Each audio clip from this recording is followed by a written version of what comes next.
E se eu te dissesse que em uma única noite de 1893 o Brasil quase se tornou dois países diferentes?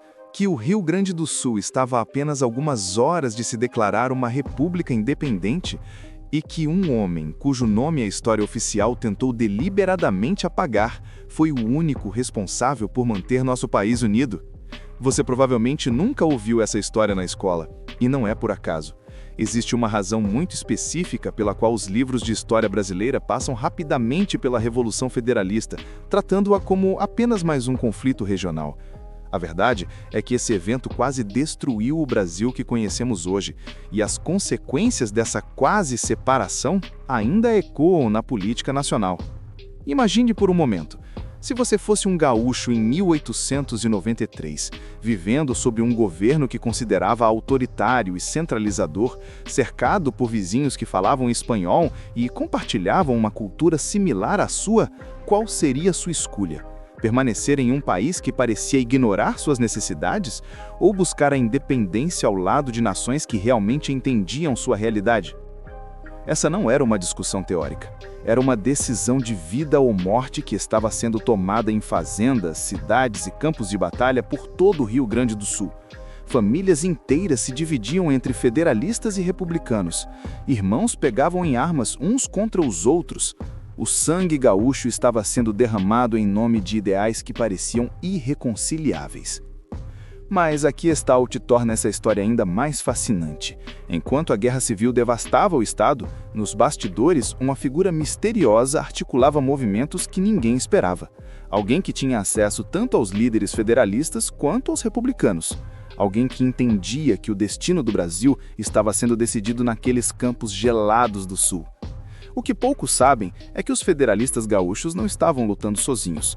Eles tinham apoio internacional, recursos financeiros consideráveis e, mais importante, um plano detalhado para estabelecer a República Rio-Grandense como um país soberano. Não era um sonho impossível, era uma estratégia militar e política muito bem estruturada. Durante meses, as forças federalistas controlaram territórios extensos, estabeleceram um governo paralelo e chegaram a emitir moeda própria. O Brasil, ainda cambaleando com os primeiros anos da República, simplesmente não conseguia conter a rebelião. A separação parecia inevitável. E então, em uma única noite, tudo mudou. Um encontro secreto, uma conversa que durou até o amanhecer, palavras que jamais foram registradas oficialmente, mas que salvaram a unidade nacional.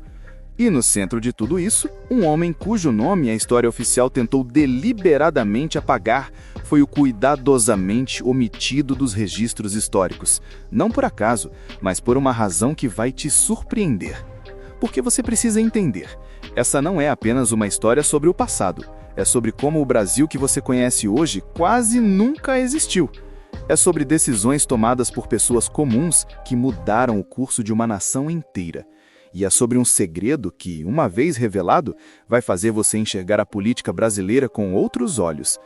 Mas antes de descobrirmos quem era esse homem misterioso e por que seu nome foi apagado da história, precisamos entender exatamente como chegamos a esse ponto crítico. Para entender como chegamos àquela noite decisiva de 1893, você precisa sentir o que era viver no Rio Grande do Sul durante os primeiros anos da República.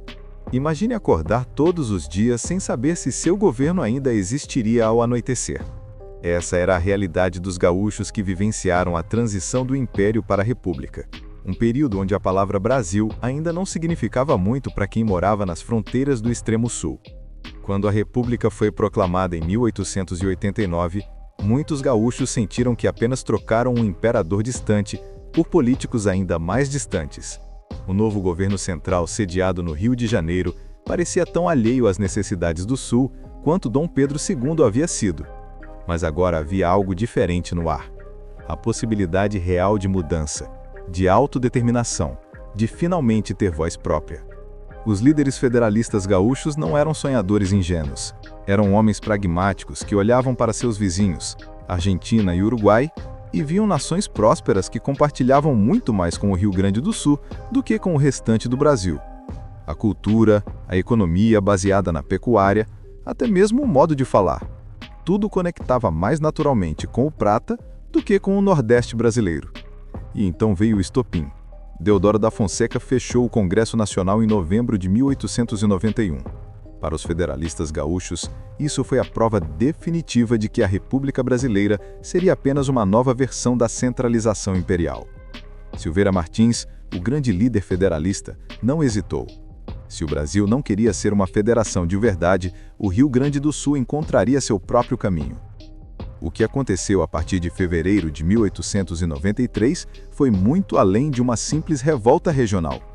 Foi o nascimento de uma nação dentro de outra nação. Os federalistas não apenas pegaram em armas, eles estabeleceram um governo paralelo, criaram uma estrutura administrativa completa e começaram a funcionar como um país independente de fato.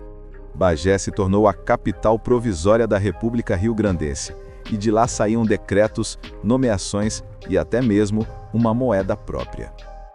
Você consegue imaginar a emoção daqueles homens? Pela primeira vez na história, os gaúchos tinham a chance real de construir uma nação que refletisse seus valores, suas tradições, sua forma de ver o mundo. Não era mais sobre protestar contra o governo central. Era sobre criar algo completamente novo, algo genuinamente seu. Mas essa liberdade teve um preço terrível. A guerra civil que se seguiu foi uma das mais sangrentas da história brasileira. Famílias inteiras foram destroçadas. Irmãos se enfrentavam em campos de batalha gelados. O Rio Grande do Sul se transformou em um território onde a morte rondava cada estância, cada cidade, cada caminho. E foi exatamente nesse cenário de destruição e esperança que nossa figura misteriosa começou a se mover nos bastidores, articulando algo que ninguém esperava. Se você está sentindo a tensão dessa história, escreva nos comentários a palavra revolução. Quero saber quantos de vocês estão realmente conectados com essa jornada que estamos fazendo juntos pela história mais oculta do Brasil. Enquanto o sangue gaúcho tingia os campos do Rio Grande do Sul por meses, uma figura começou a emergir das sombras da história. Alguém que a maioria dos brasileiros nunca ouviu falar, mas que teve mais influência no destino do nosso país do que muitos presidentes. Seu nome era Gaspar Silveira Martins, mas não da forma que você imaginava. Todos conhecem Silveira Martins como o grande líder federalista, o homem que desafiou a República e quase separou o Rio Grande do Sul do Brasil.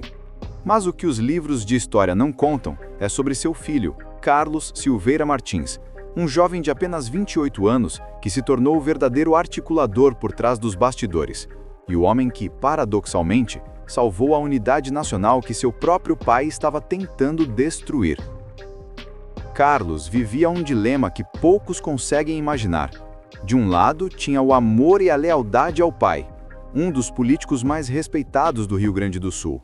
Do outro, tinha uma visão de Brasil que ia muito além das fronteiras gaúchas.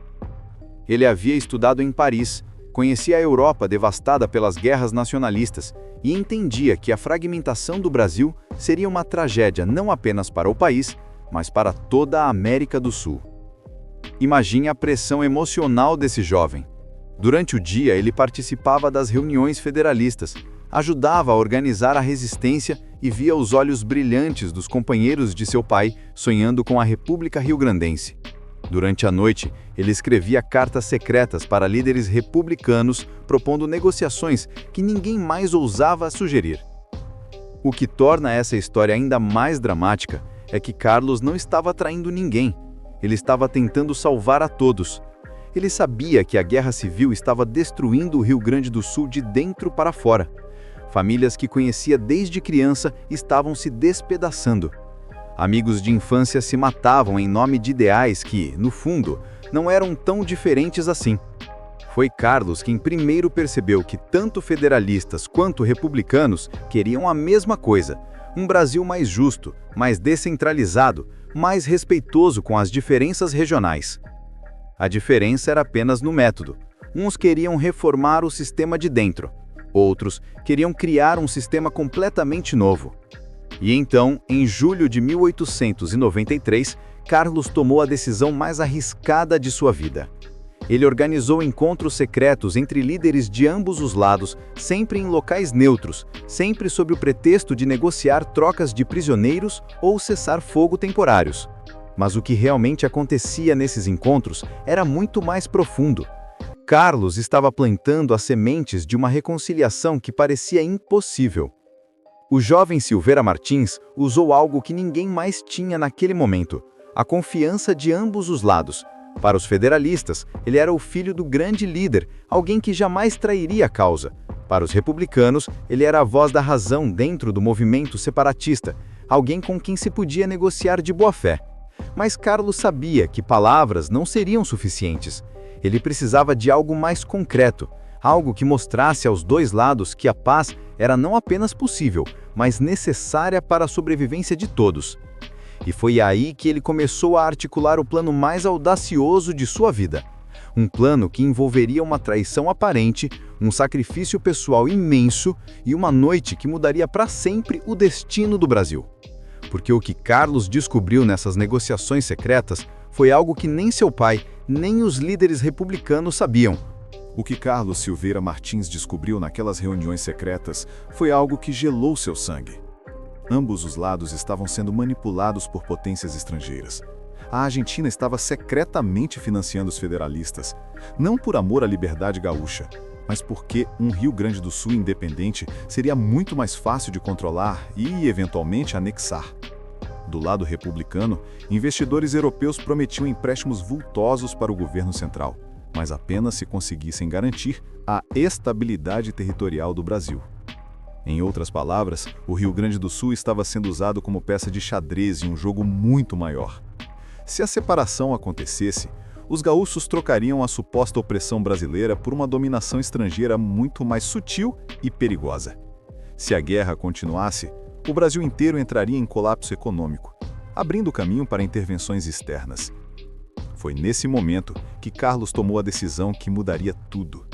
Em uma noite fria de setembro de 1893, ele fez algo impensável. Revelou para seu próprio pai os documentos que comprovavam a manipulação argentina. Imagine a cena: um filho mostrando ao pai que o sonho de uma vida estava sendo usado por inimigos externos. A reação de Gaspar Silveira Martins foi devastadora. O homem que havia dedicado décadas à causa federalista percebeu que estava sendo usado como fantoche. Mas ao invés de desistir, ele tomou uma decisão ainda mais corajosa. Usaria essa informação para forçar uma negociação definitiva com o governo central. O que aconteceu a seguir foi uma das negociações mais secretas da história brasileira. Silveira Martins, acompanhado por Carlos, se encontrou com representantes do presidente Floriano Peixoto em uma estância isolada na fronteira. A reunião durou 3 dias e 2 noites. Não existem registros oficiais do que foi discutido, mas os resultados falam por si. Em troca do fim da rebelião, o governo central concordou com reformas que dariam muito mais autonomia aos estados. O Rio Grande do Sul ganharia o direito de eleger seus próprios governadores, teria maior controle sobre suas receitas e, mais importante, suas tradições culturais seriam respeitadas e protegidas. Era quase tudo que os federalistas queriam, mas dentro do Brasil, não fora dele. Mas aqui está o segredo que a história oficial escondeu. Carlos Silveira Martins pagou um preço pessoal altíssimo por essa paz. Para convencer os federalistas mais radicais a aceitar o acordo, ele teve que assumir publicamente a culpa pelo fracasso da Revolução. Ele foi retratado como um traidor, um jovem fraco que havia convencido o pai a desistir da luta. Carlos aceitou carregar essa marca pelo resto da vida. Ele sabia que a verdade, que ele havia salvo o Rio Grande do Sul de se tornar uma colônia argentina disfarçada, jamais poderia ser contada publicamente, porque isso revelaria a manipulação estrangeira e poderia causar uma crise diplomática internacional. E é por isso que você nunca ouviu falar de Carlos Silveira Martins. Não porque ele foi irrelevante, mas porque ele foi importante demais. Sua história foi deliberadamente apagada para proteger a versão oficial dos eventos, onde a Revolução Federalista terminou por esgotamento natural e não por uma negociação brilhante que salvou o país. Se o Rio Grande do Sul se separasse naquele momento, hoje teríamos um continente sul-americano completamente diferente. O Brasil seria menor, mais fraco e provavelmente teria se fragmentado ainda mais nas décadas seguintes. A Argentina seria a potência dominante da região e o Uruguai talvez nem existisse como país independente. Carlos Silveira Martins morreu em 1924, levando seus segredos para o túmulo. mas sua influência moldou o Brasil que conhecemos hoje. Um país continental, diverso, mas unido. Um país onde as diferenças regionais são celebradas, não combatidas. A próxima vez que você ouvir alguém falando de separatismo no Brasil, lembre-se desta história. Lembre-se de que já estivemos há horas de nos fragmentar e de que foi a coragem de um jovem de 28 anos, disposto a sacrificar sua própria reputação pelo bem maior, que nos manteve unidos. Essa é a verdadeira história do dia em que o Rio Grande do Sul quase se separou. E agora você sabe por que tentaram escondê-la. Se essa história te emocionou tanto quanto me emocionou contá-la, deixe nos comentários a palavra unidade. E se você quer conhecer mais segredos da história brasileira que não te contaram na escola, se inscreva no canal e ative o sininho, porque ainda temos muitas verdades ocultas para revelar juntos.